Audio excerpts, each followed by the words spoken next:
Gracias por acompañarnos en una emisión más de Medicina en Línea, a quienes nos sintonizan dentro y fuera de la frontera de nuestro país. Gracias por estar en nuestra sintonía. Hoy vamos a hablar de un tema sumamente importante como son los trastornos en el ritmo cardíaco o arritmias, más conocidas como arritmias. Y para ello nos acompaña la doctora Marta Abigail Reyes, quien estará hablando con nosotros, una experta en el tema. Ella es cardióloga y electrofisióloga. Doctora, bienvenida a los estudios de Medicina en Línea. Bueno, muchas gracias por la invitación. Es un gusto para mí estar aquí compartiendo este tema tan importante como son las arritmias cardíacas. ¿Por qué? Porque puede presentarlo en cualquier parte de la población, en cualquier grupo etario, tanto de recién nacidos hasta los adultos mayores pueden presentar estos trastornos eléctricos. No hay una edad específica, ¿verdad? Para decir, sí, las personas de 30 años en adelante es aún en recién nacidos. En recién nacidos, en niños, adolescentes, en todo, solo que dependiendo de la edad nos orienta qué tipo de arritmias podemos ir encontrando. Ok, ¿verdad? Y con eso vamos a empezar, porque quisiera que nos hablara de qué es exactamente una arritmia.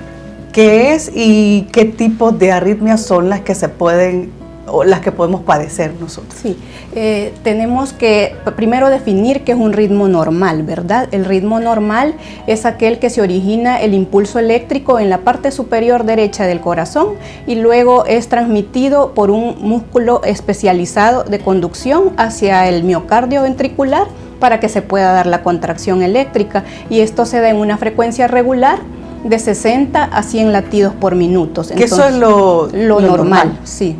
Ok.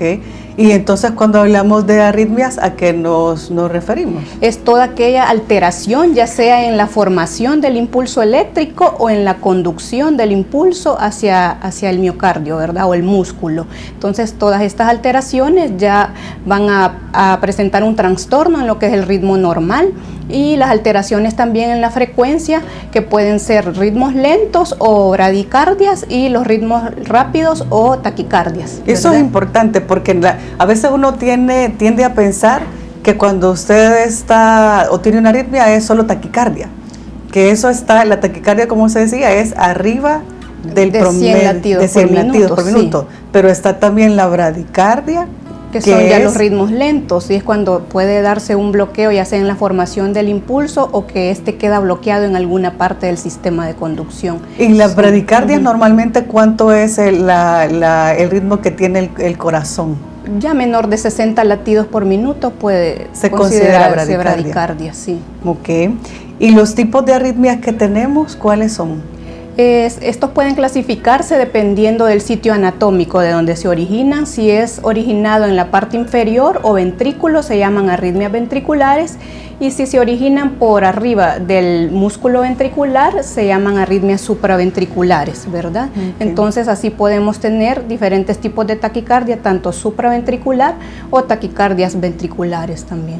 Y los síntomas, pero antes de ir a los síntomas, quisiera que nos mostraran en producción también, que nos ayudara en pantalla, tenemos una fotografía de un electrocardiograma normal.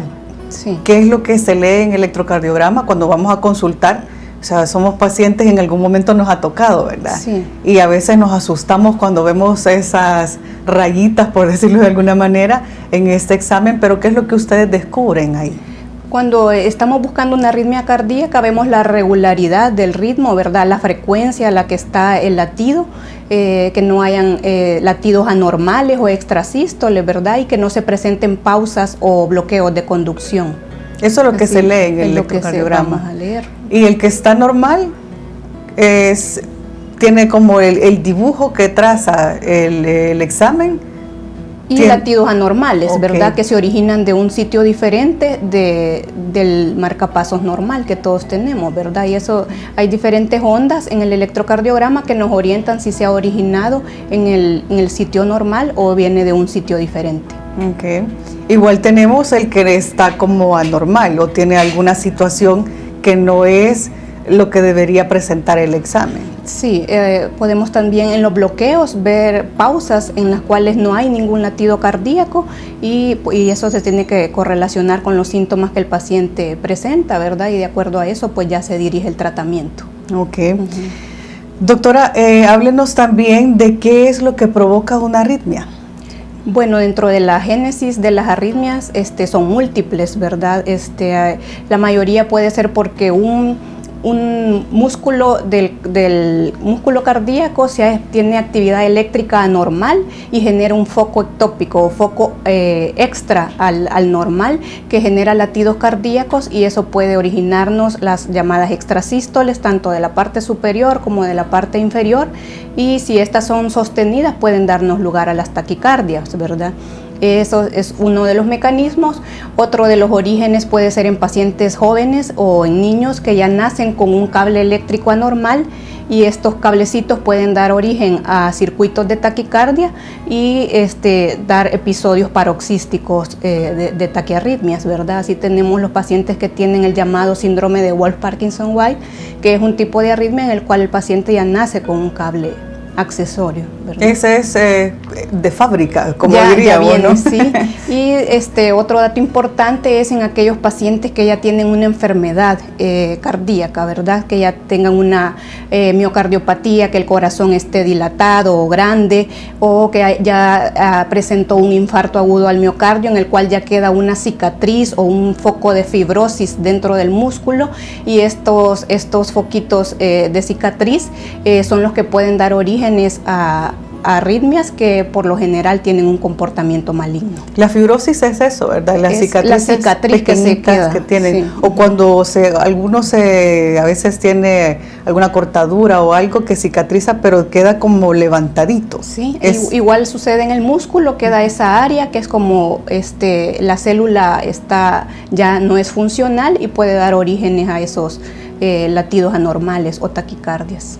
¿Y cómo las personas se pueden percatar que tienen o que están padeciendo de alguna arritmia y a veces son silenciosas? ¿O qué síntomas son los que presentan para poder decir, yo tengo que ir a consultar porque algo está pasando con mi cuerpo y es necesario hacerlo? Sí, el principal síntoma que refiere el paciente son las palpitaciones, ¿verdad? Es decir, la sensación de nuestro propio latido, que normalmente no deberíamos de percibir, ¿verdad? Nuestro propio latido cardíaco, por lo general debido a taquicardias, aunque también pueden presentar el paciente que el latido está muy lento, que presenta sueño, que se marea, dolores de cabeza porque los ritmos están muy lentos, ¿verdad? Puede presentar también sudoración, palidez, y unos síntomas muy importantes por los cuales debe llamar la atención y acudir a una evaluación en una unidad de emergencia si el paciente ha perdido el conocimiento, ha tenido un dolor precordial o dolor de pecho, ¿verdad? De forma sostenida, o que se acompañe de falta de aire, ¿verdad? Okay. Que le dificulte o que cambie su calidad de vida, ya no tenga tolerancia al ejercicio debido a las frecuencias cardíacas que se presentan anormales. Que ya no se lo permiten. Ya no se permite, disminuye su capacidad de ejercicio. Hay un examen que hacen específicamente para eso, ¿verdad? Para medir la resistencia, o no sé qué es lo que miden exactamente, si usted nos explica, que es para saber la capacidad que usted tiene. Es una banda y lo ponen ahí para que usted corra o llegue como a niveles elevados quizás de la respiración o el proceso que tiene uno para el corazón. Sí, en ese caso es la prueba de esfuerzo, exacto, ¿verdad? Pero sí es importante que el paciente acuda a una evaluación donde se pueda tomar un electrocardiograma, debido a que en podemos documentar qué tipo de arritmia es la que presenta el paciente, ¿verdad? Y de acuerdo a eso, pues su médico va a solicitar estudios complementarios, dentro de los cuales puede incluirse un ecocardiograma, que es un ultrasonido del corazón, donde se ve el tamaño de las cavidades, si hay enfermedades en las válvulas, ¿verdad? Que eso nos va a orientar al tipo de arritmia que puede tener el paciente. Los exámenes son importantes también, y aquí quisiera que nos detengamos un poquito. Por ejemplo, el ecocardiograma, como usted dice, mide la anatomía básicamente. Sí, mira toda la estructura anatómica del corazón. Ahí vemos el grosor de las cavidades, el tamaño, la estructura valvular, si el movimiento es normal o hay una parte del músculo que no se mueve bien como consecuencia de una alteración en la irrigación coronaria, como es la enfermedad cardíaca de las arterias, ¿verdad? Que da la cardiopatía isquémica. todo eso nos va a orientar al tipo de arritmia que puede estar presentando el paciente, ¿verdad? Entonces, es diferente el grupo de arritmias que se presentan en un corazón sano en un paciente que ya tenga un corazón con alteraciones anatómicas, ¿verdad? Es más complicado. Es más complicado, puede deteriorar más al paciente porque ya no lo tolera igual, porque muchas veces los pacientes con insuficiencia cardíaca, por ejemplo, que tengan una taquicardia, ya su función, como está muy baja, unas frecuencias altas no la tolera y puede darle falta de aire, desmayos, ¿verdad? Que ya no lo tolera igual. Sí, se vuelve más complejo. Se vuelve más Entonces, complejo. el ecocardiograma es para ver la anatomía del corazón. La anatomía, sí. El electrocardiograma nos ve la actividad eléctrica en el momento que se toma, ¿verdad? Entonces es algo muy importante porque a veces el paciente no consulta inmediatamente, sino hasta que ya ha pasado el síntoma y ya cuando acude a la evaluación le toman el electro y está normal, ¿verdad? Entonces una de las dificultades, ahí nos podemos auxiliar de otros estudios como el monitoreo Holter de 24 horas o 48, dependiendo de la frecuencia de los síntomas del paciente, se puede colocar el Holter y ya con eso nos da una idea de qué tipo de arritmia puede presentar el paciente, la carga rítmica también, qué tan frecuente es la arritmia, ¿verdad? Y así ya poder dirigir mejor el tratamiento. El Holter es el aparatito que conectan, ¿verdad? Que pone... Es como, tiene parchecitos como el electrocardiograma, solo que va conectado a una grabadora que mide, le va a ir almacenando toda la información de la actividad eléctrica de 24 horas o dependiendo del tiempo que se deje para determinar qué tipo de arritmia está presentando el paciente. Yo tengo una consulta con eso y es, por ejemplo, cuando hacen estudios de Holter, que dejan ese aparato puesto por todo el día y toda la noche, ¿cuál es la diferencia que ustedes notan o qué es lo que miden y lo que ustedes ven como especialistas en el funcionamiento del corazón de día y de noche?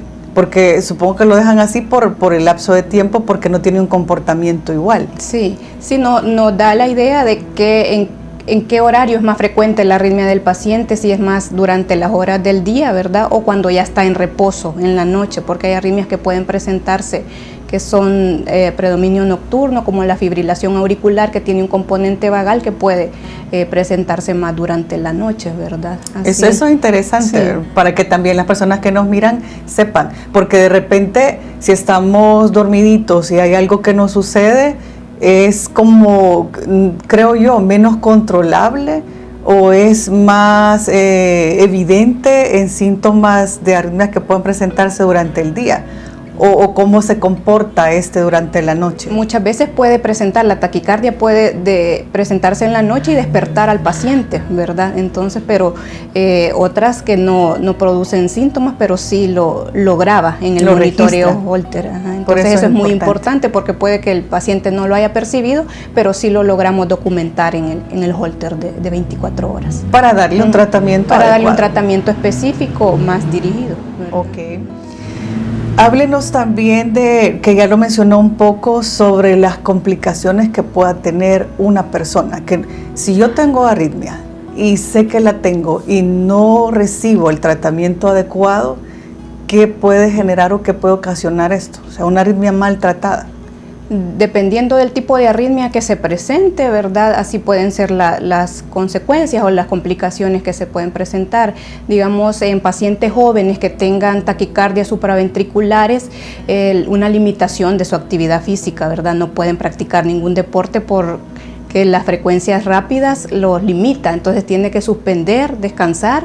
Y ya no puede, por ejemplo, un joven que juega fútbol ya no termina el partido que quería jugar, ¿verdad? Entonces limita su actividad física, puede presentar desmayos, síncopes con golpes a nivel de la cabeza, ¿verdad?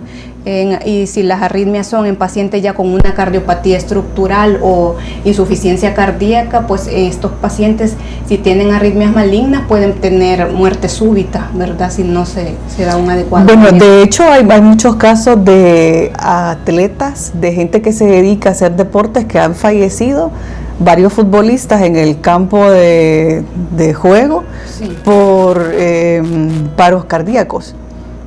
Sí, en ese caso siempre es necesaria en todo paciente atleta, ¿verdad?, una evaluación previo a cualquier deporte competitivo para ver sobre todo si hay una alteración estructural en el cual tenga que tener controles más periódicos, ¿verdad?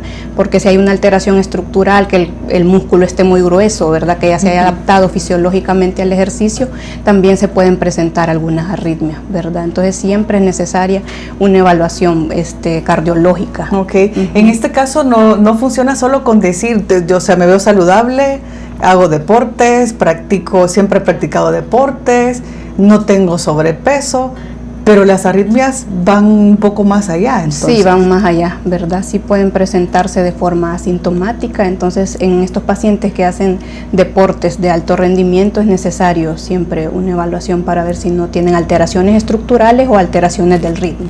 O en personas que son consideradas sanas, aunque no sean atletas, sí, ¿verdad? Exacto, sí. Okay.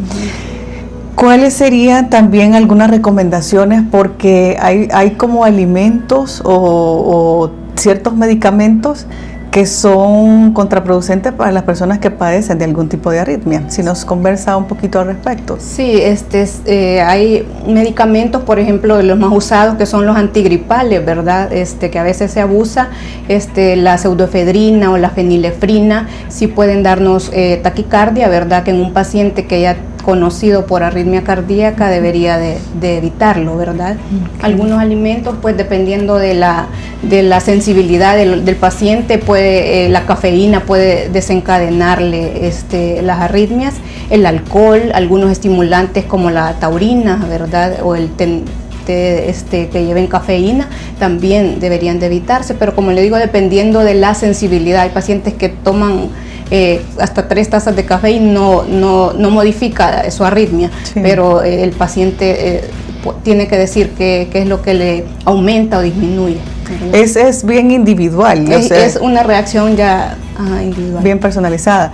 Aunque los componentes que tiene, como usted lo menciona, aceleran tiene ciertas condiciones que cambian, ¿verdad? Sí, así hay algunos antidepresivos también, antipsicóticos como el citalopram, ¿verdad? La fluoxetina, que también un paciente que ya tenga arritmia cardíaca debe de consultarlo previamente con el cardiólogo para ver si puede utilizar o no este tipo de medicamentos, ¿verdad? Okay. ¿Y usted personalmente ha tenido algún paciente que haya sido sumamente complejo? Sé que todos son complicados por tratarse de un órgano tan importante como es el corazón. Pero algún paciente que usted recuerde que haya sido un caso difícil para usted y que haya salido adelante. Sí, pacientes que practiquen deportes de alto rendimiento, ¿verdad? Presentaba taquicardias supraventriculares por un cablecito anómalo, como habíamos mencionado. Entonces le limitaba su calidad de vida, presentaba síncopes a repetición. Entonces él se documentó que tenía una arritmia supraventricular, por lo cual fue llevado a un estudio invasivo, ¿verdad? Un estudio electrofisiológico y ablación, que es un tipo de cateterismo cardíaco en el cual se introducen catéteres dentro de las cavidades del corazón y se trata de estimular diferentes puntos hasta determinar dónde se origina la arritmia cardíaca, y así por medio de calor o radiofrecuencia se trata de quemar el músculo donde se origina el circuito y el paciente prácticamente queda curado, ¿verdad? Okay. Y le pasó este caso con un deportista. Sí, así es. Esa es otra cosa también que quisiera que mencionáramos, porque en el país no existe este tipo de tratamientos. Sí existe este tipo de tratamientos, pero de forma convencional por el momento, ¿verdad? Ya arritmias más complejas requieren otro tipo de aparato que son el tridimensional, para ya ir a hacer la ablación de forma más dirigida, ¿verdad? Solo se pueden hacer por el momento de tipo convencional, ¿verdad? Y cuando hablamos de tipo convencional, es que no utilizamos un equipo especial en el cual tiene una visión tridimensional del corazón. Y el tratamiento que sí se puede hacer de esa manera está fuera del país. ¿Cuáles son los países más cercanos donde podríamos tener este tipo de tratamientos?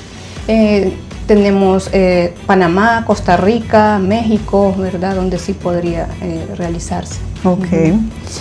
¿Qué recomendaciones podría dar usted también para las personas que padecen de algún tipo de arritmia y que a veces tenemos síntomas, pero decimos, se me va a pasar? Sí. O tenemos algunos, para ustedes lo llaman como reflejo vagal, para nosotros esas me siento como desmayada. Sí. Pero ¿qué recomendaciones podríamos dar para las personas que tienen este tipo de sintomatología? Que acuda siempre a una evaluación médica, ¿verdad? Para determinar con nombre y apellido, ¿verdad? Qué tipo de arritmia es la que está presentando, ¿verdad? Porque hay unas arritmias lentas, ¿verdad? Que pueden requerir implante de marcapasos, ¿verdad? Porque el paciente se desmaya o pasa con sueño y logramos documentar que tiene un bloqueo de conducción. Y con la colocación del marcapaso, pues el paciente mejora su calidad de vida. Pero es necesario llegar a un proceso quirúrgico. Por eso decía, ¿hay arritmias que se pueden tratar sin llegar a un proceso quirúrgico o no? Sí, dependiendo de los síntomas y de la carga rítmica, ¿verdad? Hay extrasístoles o focos ectópicos que la carga rítmica no es muy frecuente, sí. El paciente tiene pocos síntomas y es bien tolerado. Eso se pueden controlar inicialmente con fármacos, ¿verdad? De la cual hay una variedad de antiarrítmicos, no todos disponibles en el país, pero tenemos, digamos, las opciones para controlar los síntomas al paciente. Entonces se puede iniciar con fármacos y si no hay respuesta o el paciente es refractario al tratamiento farmacológico, ya es candidato para una ablación, ¿verdad? Okay. Un procedimiento invasivo.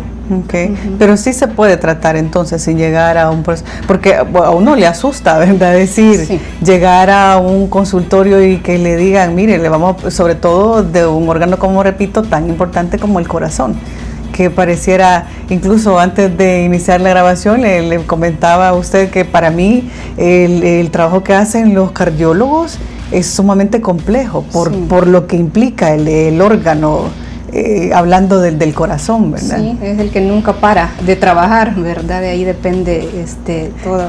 Como dicen que del corazón mana la vida. Así es, entonces sí, literalmente. Es importante, ¿verdad? Por eso tener un ritmo lo más normal posible, ¿verdad? Pero sí, eso depende el tratamiento invasivo, va a depender del tipo de arritmia, de la carga rítmica del paciente. ¿Por qué? Porque si la carga rítmica es muy alta, necesariamente hay que someter al paciente al tratamiento de ablación. ¿Por qué? Porque si no puede el corazón sometido constantemente a estos ritmos anormales, puede ir alterando la estructura de sus cámaras cardíacas y dilatarse, ¿verdad? O crecer. Entonces, que se vuelve mucho más complejo, porque así es. Ese es donde también ocupa, como se decía, hay tratamientos que pueden ser solo con pastillas, antiarrítmicos, pero llega un momento también, después de no sé cuánto tiempo, que puede dar complicaciones más serias, sí, al órgano del corazón. Sí, porque el corazón no está adaptado, ¿verdad?, a esos ritmos tan alterados o irregulares, ¿verdad? Entonces pueden ir creciendo la cámara cardíaca, ¿verdad? Y eso es lo que hay que evitar. Eso es lo que tenemos que evitar, y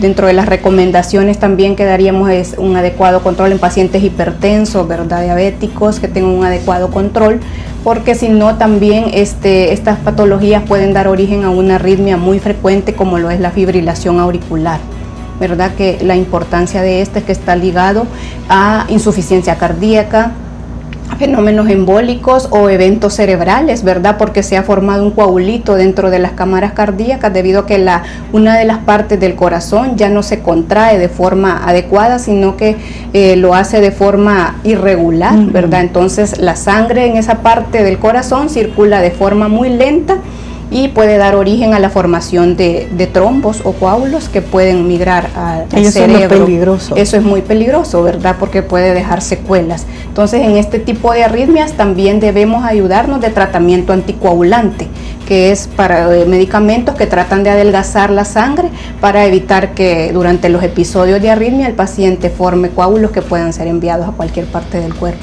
Okay. Y en su consultorio, ¿cuáles son como las consultas, para la redundancia, más recurrentes que hay respecto a esto? La fibrilación auricular es una de las arritmias más frecuentes, ¿verdad? Por el deterioro de la calidad de vida del paciente, ¿verdad? Por lo general, cada vez se están presentando en pacientes más jóvenes, sí, y limita la calidad de vida debido a que esa parte que ya no se contrae disminuye un 30% de la función del ventrículo o del corazón, ¿verdad? Entonces el paciente sí tiene menos capacidad para realizar sus actividades físicas. Okay. Sí. ¿Y algún caso, porque usted atiende pacientes de todas las edades? Sí. No importa que sean niños o personas. Niños dependiendo del peso, ¿verdad? Okay. Ya para el diagnóstico sí, pero ya para un procedimiento invasivo sí ya tiene que tener cierto peso, ¿verdad? Okay. Pero sí podemos realizar las ablaciones en todo tipo de pacientes. Perfecto. Recomendaciones puntuales así, ¿verdad? Para poder remarcarles a las personas que nos sintonizan, si hay algún síntoma o algún que tengan complicaciones para hacer sus actividades diarias, incluso, o sea, ni siquiera hablamos de ejercicio, ¿verdad? Sino tal vez una señora que está en su casa y que se cansa por subir 5 gradas, sí. o cuáles son como esas, si puntualizáramos, qué cosas son las que hay que ponerle atención para decir que algo está fallando con nuestro corazoncito. Sí, que los síntomas, que estos episodios de taquicardia se presenten de forma frecuente y que sí limite que el paciente haga sus actividades diarias, ¿verdad? Y que se acompañen de dolor de pecho, ¿verdad? Que son dolores frecuentes, intensos, ¿verdad? Y de larga duración, ¿verdad? Debe de consultar. Y si ya el paciente es conocido por una arritmia, que ya tiene el diagnóstico, pues no suspender su tratamiento médico, ¿verdad? Ante cualquier síntoma, consultarle a su médico de cabecera para el ajuste del tratamiento, pero no automedicarse ni suspender o aumentar la dosis arbitrariamente, sino siempre con una evaluación médica, ¿verdad? Lo que mencionábamos, ser prudentes con el uso de fármacos, ¿verdad? Que pudieran tener efectos secundarios como la taquicardia. Uno de los frecuentes es el salbutamol, que a veces se utilizan para infecciones respiratorias, ¿verdad? Y que se ocupa mucho. Muy frecuente, entonces puede desencadenar taquicardias en los pacientes que ya tengan un diagnóstico o aún sin tener un diagnóstico de una arritmia, puede favorecer la taquicardia también. En aquellos pacientes también post-COVID se está viendo también que pueden presentarse, independientemente de la gravedad, si el paciente post-COVID está presentando episodios de taquicardia, ¿verdad? Que falta de aire, también acudir para una evaluación porque pueden ser secuelas cardíacas por el COVID que está presentando las arritmias cardíacas. Bueno, de hecho eso fue algo bien frecuente después de pandemia, que sí. La mayoría de personas era como el COVID pareciera que le gustaba o ataca los órganos vitales de las sí. personas. El corazón era una de las sintomatologías que la gente presentaba después de haber padecido COVID. Sí, así. Entonces, ante la presencia de palpitaciones, ¿verdad? Frecuentes o sostenidas, acudir a una evaluación, ¿verdad? Muy importante la actividad física, ¿verdad? Para que el corazoncito tenga un adecuado condicionamiento, ¿verdad? La hidratación también, ¿verdad? Porque la deshidratación puede favorecernos más las taquicardias, o si se padecen otras patologías como problemas tiroideos, ¿verdad? Anemias también pueden favorecer este tipo de arritmias. Entonces, tener un adecuado control de sus patologías de base, ¿verdad? Para evitar que puedan repercutir a nivel cardíaco con complicaciones arrítmicas. Conocerse. Todo depende de cada paciente, ¿verdad? Individualizar los síntomas de cada paciente, porque cada paciente es un libro, ¿verdad? Sí. Ajá. Y un libro grandísimo. Un libro grande, entonces se individualiza el tratamiento. Claro. Me gustaría cerrar el programa con usted y que nos contara así brevemente por qué decidió especializarse en cardiología. Digo, porque es una de las subespecialidades más complejas que hay quizá dentro de la medicina. Sí, como previo a realizar la especialidad de cardiología se hace la especialidad de medicina interna, ¿verdad? Entonces, dentro de mis rotaciones, el área de cardiología fue la que más me llamó la atención, y sobre todo la lectura de los electrocardiogramas, ¿verdad? Cómo identificar o poder determinar con un trazo eléctrico, ¿verdad? Qué patología puede tener el paciente, si tiene crecimiento de alguna de las cavidades cardíacas, ¿verdad? Y que se correlacione con los síntomas ya al interrogatorio del paciente. Y cómo se puede ir afinando un diagnóstico por medio de herramientas tan básicas que puede haber en cualquier lugar, como lo es un electrocardiograma, ¿verdad? Y ya después, con estudios complementarios, pues ya se afina más el diagnóstico.